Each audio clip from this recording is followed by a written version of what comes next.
Je m'appelle Anthony, je suis vietnamien, j'ai 37 ans et je suis né dans une famille catholique de la troisième génération, dans un petit village du centre.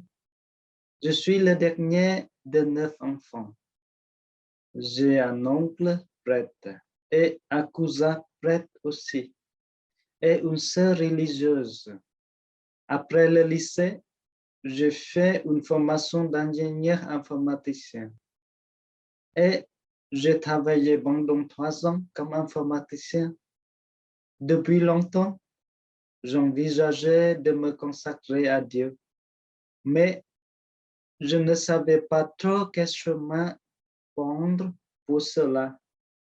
Je parlais quelquefois avec un prêtre jésuite aumônier d'étudiants. Peu à peu, je me suis dit, tiens, que peut-être le Seigneur m'appelait à devenir jésuite. Finalement, en 2008, je suis rentré chez les jésuites. J'ai commencé ma formation de philosophie et j'ai obtenu un diplôme baccalauréat canonique de philosophie. Et ensuite, j'ai fait 2 ans d'activité pastorale dans les paroisses où j'étais. Et en ce moment-là, j'ai été également professeur de mathématiques et d'anglais dans un lycée privé. En 2014, j'ai pris une autre orientation. Donc, je suis parti à Manille, Philippines, pour étudier la communication et le journalisme. Ensuite, j'ai travaillé à Bangkok, Thaïlande, pour les Nouvelles Catholiques d'Asie comme réalisateur de documentaires pendant 3 ans aussi. Cependant, au fond de moi, le désir de servir le Seigneur restait vivant. Au cours de mon travail aux Nouvelles Catholiques d'Asie, je me suis rendu compte que les missionnaires qui avaient évangélisé l'Asie, le Vietnam par exemple, venaient des pays d'Europe.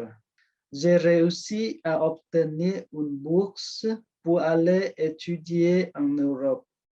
Et en 2018, je suis parti en Autriche et en Allemagne pour apprendre l'allemand.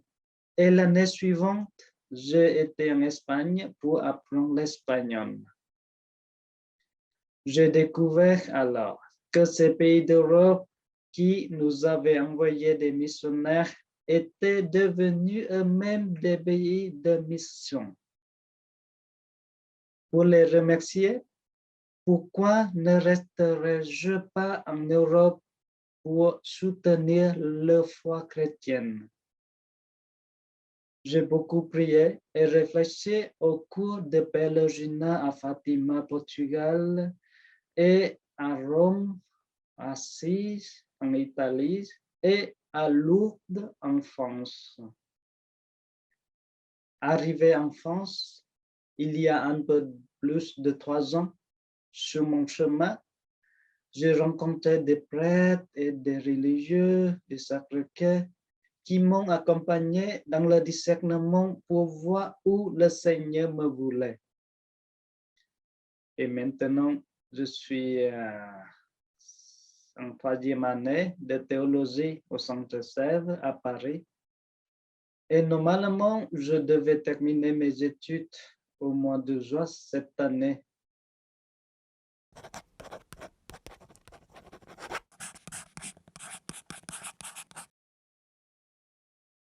Peut-être ce qui est le point de départ de mon cheminement, c'est la découverte que Dieu m'aime et que même mon péché ne peut me séparer de cet amour.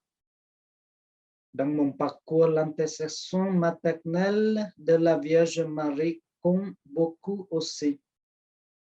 Cet amour de Dieu, je constate que beaucoup ne le connaissent pas. Ils se font des fausses idées sur Dieu et sur son projet pour nous. Il est le Dieu de miséricorde qui pardonne et qui nous sauve. Il n'est pas le Dieu qui interdit et exige des choses dures, mais le Dieu qui nous appelle à vivre dans le bonheur. En voyant en Europe l'indifférence d'un grand nombre pour Dieu et de tout ce qui est religieux, je me suis dit qu'il était urgent d'aider l'Église à faire connaître cet amour de Dieu, à transmettre la foi. Les moyens de communication, les médias tiennent une grande place dans la vie des gens et des jeunes aujourd'hui. Ne faudrait-il pas mieux les utiliser pour annoncer l'Évangile et faire découvrir au plus grand nombre que vivre selon l'Évangile est une joie et non une contrainte?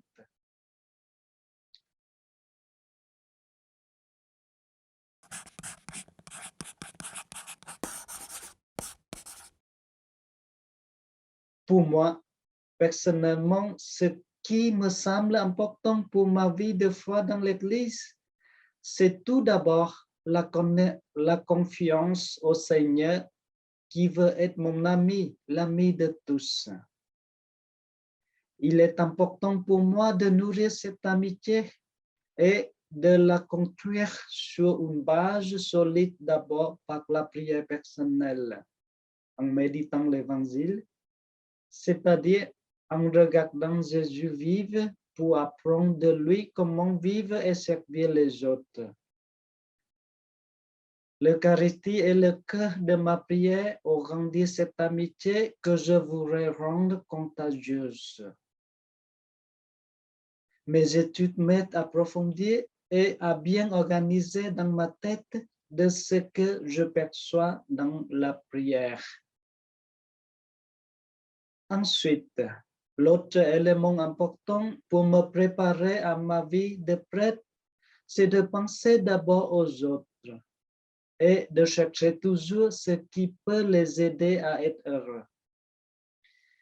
Mais pour cela, j'ai besoin d'apprendre à travailler en Église, c'est-à-dire avec les autres, les prêtres ou les laïcs, etc. J'ai besoin de découvrir que Dieu est déjà présent dans la vie de ceux vers qui je suis envoyé.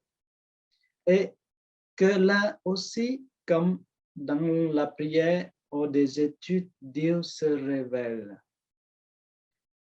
Avancer ensemble n'est jamais facile.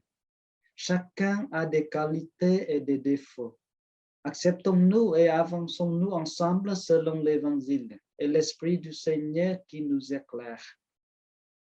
Comme nous y invite le pape François, car nous sommes une église synodale, c'est-à-dire une église en sortie, marcher ensemble.